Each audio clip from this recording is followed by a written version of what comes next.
Hi guys, welcome back. It's week 3. I'm Sherry Reitzel. I'm going to be doing your lesson today, and the commands that we're looking at are the tape measure, custom materials in the paint bucket. We're looking at the view menu today, and we're also going to be looking at how to save your file and export it as a 2D graphic or a JPEG. We're going to start out by, you're going to be working on a project that I'm working on with me today. We're going to start out by using the tape measure, and there are several things that the tape measure can do. The first thing the tape measure can do, and I'll illustrate, here it is to simply measure a distance.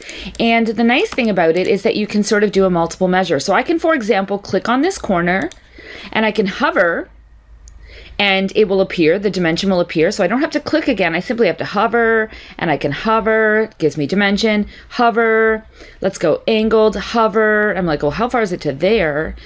It tells me. So the nice thing about it is one click, and I can sort of find out multiple dimensions and distances that I need to know while I'm working on my drawings. So that's very, very handy. So that's the first reason that I would use the tape measure.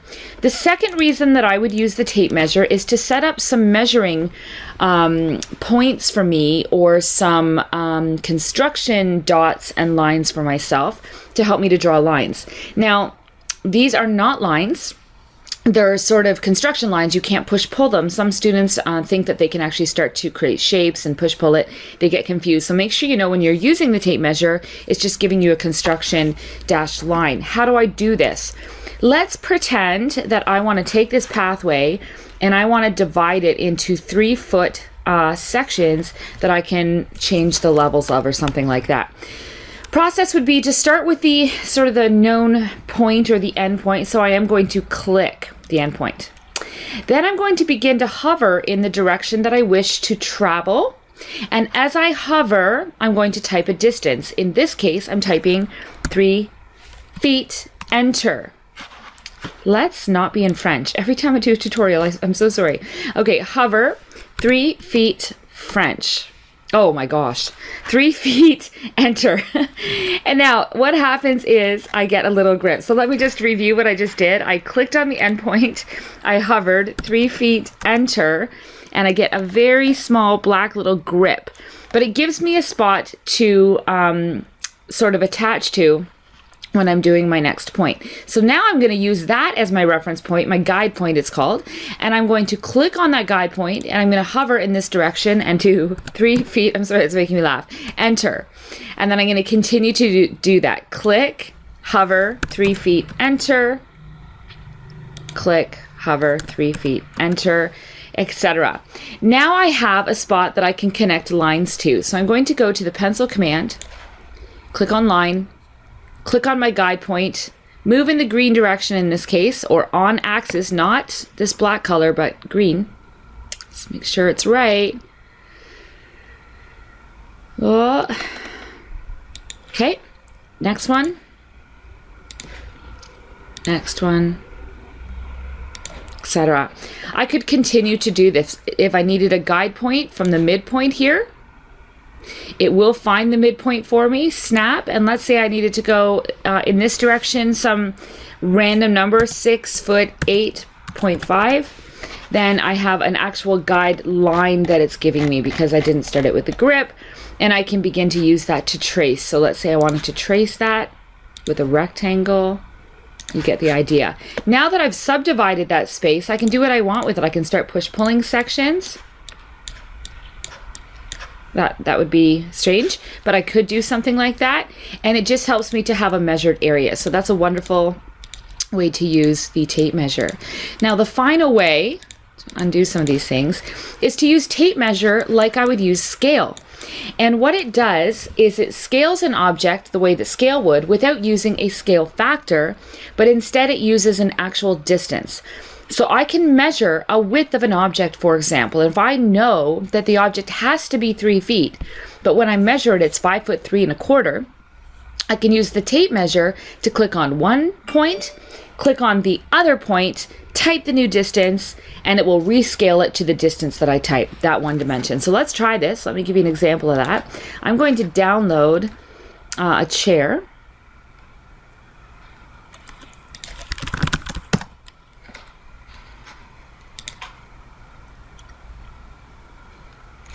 And let's use, I don't know, this one. I'm going to zoom in. Let's say, for example, I download this chair and I find that the chair, let's measure it and see what it is.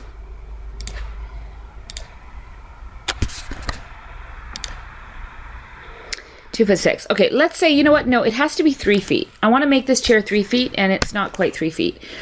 It's important to know that if I do scale the width of the chair using tape measure and I make it 3 feet, it's important to know that it is scaling uniformly around that dimension. In other words, all of this, it will scale and keep its dimensions. The height will change, the width will change, the depth will change, etc. So even though I'm only changing the width, it is scaling uniformly. It's not just widening it, it's making the whole thing larger according to that 3-foot dimension. Hopefully that makes sense.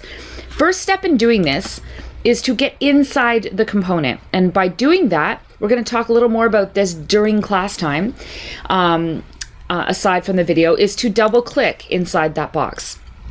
Now, when I double click inside of the component box, essentially I can change what I want to change about that object. I can repaint things. I'm inside the protective box around it. So the more I double click, the more I can isolate various surfaces. So this is editing the component. How frustrating that this is not completely changing right now. Let's try this one. Double clicking again. And what you will find is sometimes you have to double click inside that component several times because the person made it that way. So it just means that they've made several components on top of one another. So you have to get inside several boxes to isolate the surfaces. So that's how you change the component. And when you're in here, in fact, you can do anything to it. You can push pull.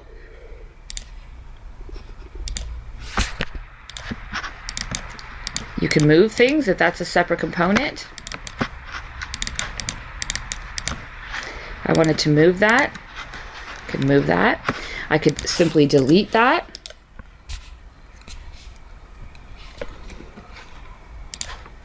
And that's the nice thing about getting inside the component. So that's simply double clicking on the object to get inside. There is another way, by the way, to get inside an object, and that is to right click on it and hit edit component. So one way or the other, we need to know how to edit the component and get inside the box that's around it in order to do this next command, which is to change the size of it through the tape measure tool. So step 1 is to get inside the component by double clicking. Step 2 is to click on the tape measure tool, click on one spot that you know, and we have to do this fairly quickly. Click on the second spot and immediately type 3 feet, enter. And when you do that, you will get a window that says, do you want to resize the active group or component? And you say yes, and you'll notice how it got bigger. It took that 3-foot dimension, it scaled around the entire object around that 3 feet and made it larger, and it worked. And it's wonderful. Be careful that you don't forget the step of clicking inside the component and editing the component first, because if you forget that step, watch what happens. I'm going to use the tape measure and do everything correctly. Click the 2 spots, type the new length, let's say I do 5 feet, enter. It will warn you, it will say, do you want to resize your model? And you're like, what? I'm going to resize my entire model about or around the width of this chair? And that's not good, because it will completely rescale your entire model around this 3-foot dimension. So do not say yes to that ever. Let it be a warning to you that you have not done the first step by clicking inside of the chair. I've done it before. I've had an object come in that is a huge chair, and the width of the chair is like 35 feet wide or something. Somebody didn't use like imperial scale, and I go to change the scale to be like 3 feet, and my entire model scales down to that 3-foot dimension, and suddenly I have a miniature land in my house. My stairs it's like fit for Barbie dolls and small scale. So be careful, because that's hard to undo way later on, okay? So we'll say no to that. So that's how you use the tape measure to actually measure an object to an exact size. Next, what we want to do is we want to take a look at the paint bucket command, and we want to learn how to actually add custom materials to our drawing. What we're going to do to start is we are going to just draw a random surface on the ground, any size, doesn't even matter right now. It's, similar to the size of the chair. And I'm going to make this piece of artwork. I'm going to rotate it a little bit later. Right now I'll leave it on the ground. What I'm also going to do is go to the World Wide Web, and I'm going to look for some artwork that I can use on this surface. Now, a site I like, you can go to Google, I just want to show you the site, is postersinternational.net.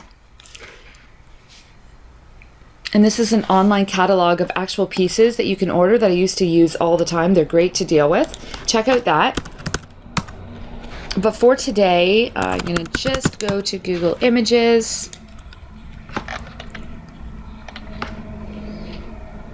Isn't that guy from that show? I'm going to use him. Freaky. Let's save it.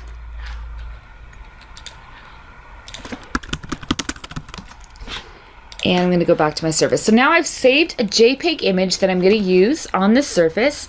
The first thing I'm going to do is go to the paint bucket. The second thing I'm going to do, and this is for Windows users, so I'm going to have to work individually with Mac users. And by the way, guys, I kind of need you to have Windows by now, so let's talk about that in a bit. I'm going to click on this little button right here that's called Create Material. I'm sort of hovering over it so you can see which one. It's got a plus sign in it, and we're going to go there first. Great. Then there's a spot at the bottom with a folder which allows us to upload our JPEG files. So we're going to click there to browse for it. Going to go to the spot we saved it. Be very careful with where you save stuff and keep track of it. And I find it and I bring that JPEG into my model. So again, I click on Browse, look for it, find it, hit Open, and it's there. What you'll notice in this Edit Material area, email, is that we actually can give this a scale. So we can make it smaller, we can make it larger. Our goal is to try to fit the scale of the material to our surface or our object. What I find, the default scale is usually really, really small, so we end up getting a wallpaper of it. And you'll see if I go to paint this now, I'll just say okay to the scale they've given me. If I go to paint this surface now, I get several of him, okay? And so we always have the option with that. I'm going to call this weird art like I did. No offense, dude. Then we're going to go to Edit again. Okay, so we've given it a name. We go back to Edit, and what I would like to do is change the scale. So I'm going to try to use my math skills to say 1, 2, 3, 4, 5 by 4. The width seems to be 4 times too much. I don't know. I'm going to change that to 4 feet, and maybe, which automatically changes that. I don't know. I'm going to try 6 feet. Let's try 3 feet. You can play around with it a little bit. Let's close that then, and let's be content with that. Now, here's the nice thing about this. If I push-pull this art or surface just a little bit, maybe an inch up, I then have surfaces that I can push-pull around my art. So then I can take that and push-pull until I have the amount of the art that I wish to see. So it's exactly the width I wish for it to be. So I could go wider so there's more white. I could go in, but I can push-pull around that area so I have exactly the piece I want. Okay. I think I'm going to go a bit more this way. Nice. Okay. So we've painted the surface. We've kind of edited the size of it just to make it a little more recognizable, a little larger. We've said okay to that, and then we've extruded by push-pulling the surface up, and then we've push-pulled the surface around the actual image so that we are content with the piece. Now I'm going to show you how to turn this into a component the way that we have when we download furniture from the Get Models area. So that will be the next thing we do, is make a component. Now the first step in making a component, because I think it's very important to have the artwork to be a component before you bring it into the house. We always should have either furniture or walls as a group or component, one or the other. We should never have surface touching surface in a SketchUp model because, as I said last week, they do attach. So we do want to make this into a component. Some people like to make their walls into a group and then they bring in their furniture. I tend to make my walls remain as a non-group or non-component, and I tend to bring my furniture in as a group or component. So first step is to select around all of those surfaces. Okay, so notice I'm putting a window around it all, and click. Then we go to the edit menu. We go to make component. And all that's going to do is give it a nice little protective blue box around it. It's like a block in AutoCAD, if you know AutoCAD. We click make component. We can give it a name. This seems to be what I'm calling it. There's lots you can do. You can give it a description. If you wanted, you could actually have the full specification of that piece written in the description of the component. So later, if you were referencing it, it would actually have a full spec available for you. If you're a real good database person, I'm not, because I use this more to model, but if you are, you might love the organization here. Okay, hit create. And now I have something that is a component that can fully move, rotate, scale, whatever. Now I am going to rotate this. We know how to rotate. We did this last week, but just as a review, I need to rotate this up. So I'm going to use this surface, not the blue. I'm going to use the red surface of the chair as a reference or pivot point to the art, because I know that it will pivot up then. So I'm going to click on the red, click, click, turn, and type 90, enter. Now my art is standing up. At this point, if I needed to scale it to an actual size, I still could, and it wouldn't wreck the integrity of the scale of the art. And that's when I go back to using my tape measure. So I'm going to double click on the art, tape measure, click, click. And if that needed to be 3 foot, enter. Perfect. I've given it the exact size that it would be in the catalog. I placed it on the surface, extruded around it to make it accurate, rescaled it with the tape measure in order to make it the perfect size that I need for it to be. And that's how you do a custom material. That could be done with area carpets, whatever. Okay? That's the second part. Finally, what we're going to do, we're going to learn how to save our model and export it as a JPEG. But before we do that, I'm going to take you to my model. And I want you to be aware of some of the view menu options here. You can see I'm working on a custom home. And it's just basically in the texture with edges view. Let's take a look at the view menu together. So we'll go to view. And you'll notice a couple of spots down here. One is edge style, one is face style. Let's start with edge style. You might have your say edges, back edges. You might have several selected. That depends on how many edges you wish to see. You'll notice I like to work with only my simple edges on. So I get a simple outline around my lines here, and I prefer that.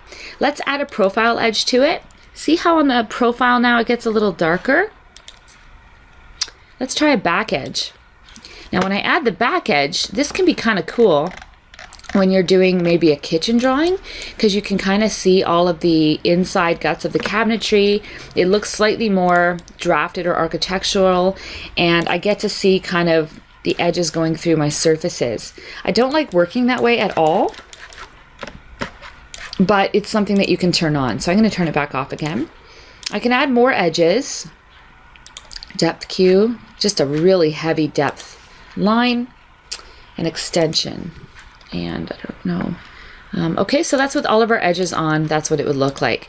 Now, why do we turn edges on or off? It depends on the look and the output that you want. One thing I will say about edges is it's important to model or draw or work on your drawing with your edges on, with one of the edges on at least. Okay, so I'm going to turn a few off here. Why would I say that? Well, if I turn all of my edges off, which I'm going to do, it becomes a little more realistic. I don't have those outlines. It seems a little more, you know, like a rendering. But now when I want to go do something, it's hard to pick on things because there's no real, you can't get the same end point or midpoints and different things because I don't have my edges on. So I would just say play it safe, work with your edges on. You can always turn them off later when you want to do a final render. Now the next spot we want to look is under the face style area, and we have various options. We're working with shaded with textures, but I could change that to monochrome. Okay, so it's just black and white.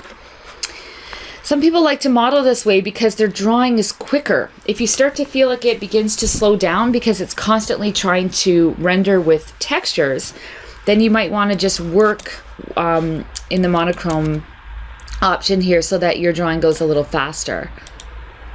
Let's go just shaded. Shaded gives you all the colors, but it doesn't show the brick and the various textures. It's just giving you general colors. So this is another good way to work if you want. You can also do a hidden line drawing. So I could actually print this and then hand render it. How awesome is that? In that case, I would probably turn more of my edges on to give me a stronger line strength there. And maybe something like that. And then I would actually have something that had all of my edges, and I could go ahead and render that. That's pretty cool. Finally, and I don't know why, I guess we have wireframe. I didn't say that. That's confusing, but it's an option. I think what I'll do is I'll go shaded with textures, and I want to show you one called X-ray. X-ray is one that you can turn on additionally to the other one. So when I choose X-ray, I still get all my rendered textures, but I fully see through the drawing. And there's something, I don't know, you guys see what you think. I just find there's something so cool about that. I've in fact had renderings and videos that I've done of homes where I stage it. I show initially it in wireframe or outlined, and then I move it to an X-ray view, and then I take it to a textured view, and then I actually have a plugin. I'll take it to a fully rendered view, and it looks like it's in progress, kind of, as you're designing it. That's one reason for X-ray. But the other reason for X-ray is a practical reason, and that could be that I'm trying to access that spot right there. I need to get my pencil, and I need to get behind the wall to use the endpoint of the other side.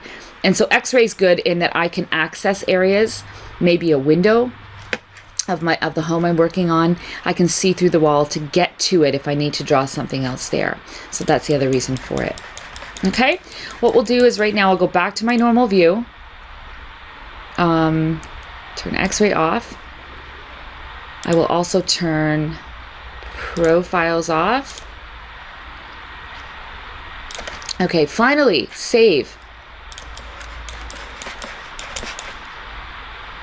When I save my file, I certainly need to save a raw SketchUp file, so save as. And it's going to be SKP format. Wherever you want to save it, you go ahead and save that file, and you will have a SketchUp model there. The other save or export options are a little bit below the save as. You need to go all the way to export. Now, if I want to take a full snapshot, let me find a good view here.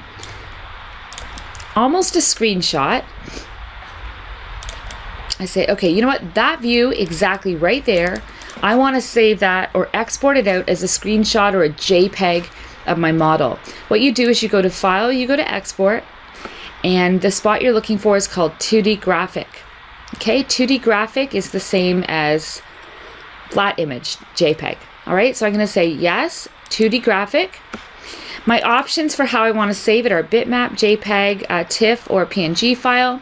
I tend to work with JPEGs. They're simple, they don't take up a lot of room. So I'm going to save this custom home JPEG to my desktop, export. What I will get if I go to look for that, let's find it. I'm a desktop hoarder. Is right there. So this is my JPEG that got saved. There it is. Okay, so it's an actual image file. Because it's an image file, this could quite easily then go into Photoshop and be edited in Photoshop. Trees added. You could actually in Photoshop add somebody's backyard or the ocean or a sunset. You could edit the grass and make it more realistic. If you were doing it all in Photoshop, you could edit various materials. I could go on. You could add people walking into the home. A lot you could be doing in Photoshop through the JPEG. So that's very, very useful, okay? Before you do that though, before you export out that, I just want to show one more view option for you to make it as realistic as you can before you learn plugins next semester, is to turn your shadows on. Okay, so we have edge style, we have face style. We know how to save any of those views through the file menu, but there's a shadow option. So let's go ahead and click shadows. Notice how I can see that shadows came on here. They're not awesome. I just get a little bit of light here and a little bit of area, you know, kind of that's dark over here. So I do have shadows, but they're not completely amazing. Now I can edit those shadows and I can change the time of day by going to the window menu. Under window, there's another shadows option. And this is where I edit settings. And so I'm going to play around with the time of year, the darkness of my shadow, the time of day, which will sort of move the sun. I'm going to try an early summer, late spring sun. How interesting. Let's try January. Now I can also change time of day. So if I actually want more of a noon sun, kind of happens in real time here. Evening.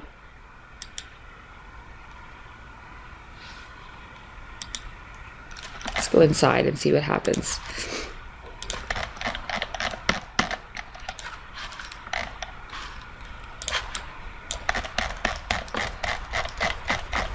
You need to have a lot of windows to get the effect. Let's try in here.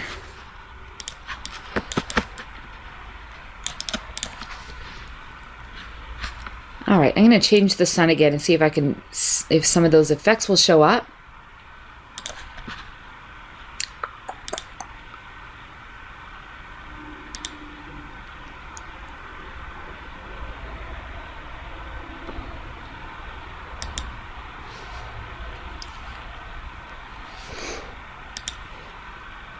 I'm changing time of year. I didn't mean to do that. Okay, there we go.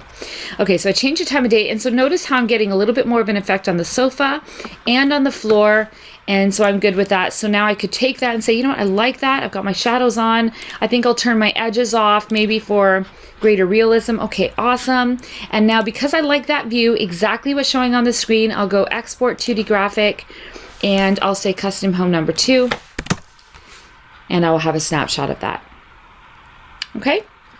Final thing for you today is to be aware, although I think it's good to work with your edges on. It's not necessary, but I think it's good. I would also suggest that you always work with your shadows off. That's only a finishing touch.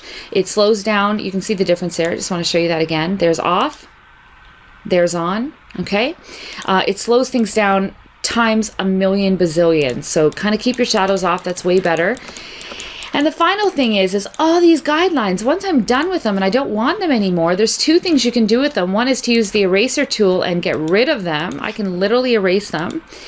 You might say, well, do I need to erase them? Yes, because they do print and they show up. And you don't really want them there. You don't want them to show up, so you can erase them. And you can also go under the edit menu and just simply at the very end of everything, just go delete guides. Get rid of all of them. Delete guides. Every single one will be gone for you. Okay, thanks everybody. That's week 3. Look forward to seeing you next week.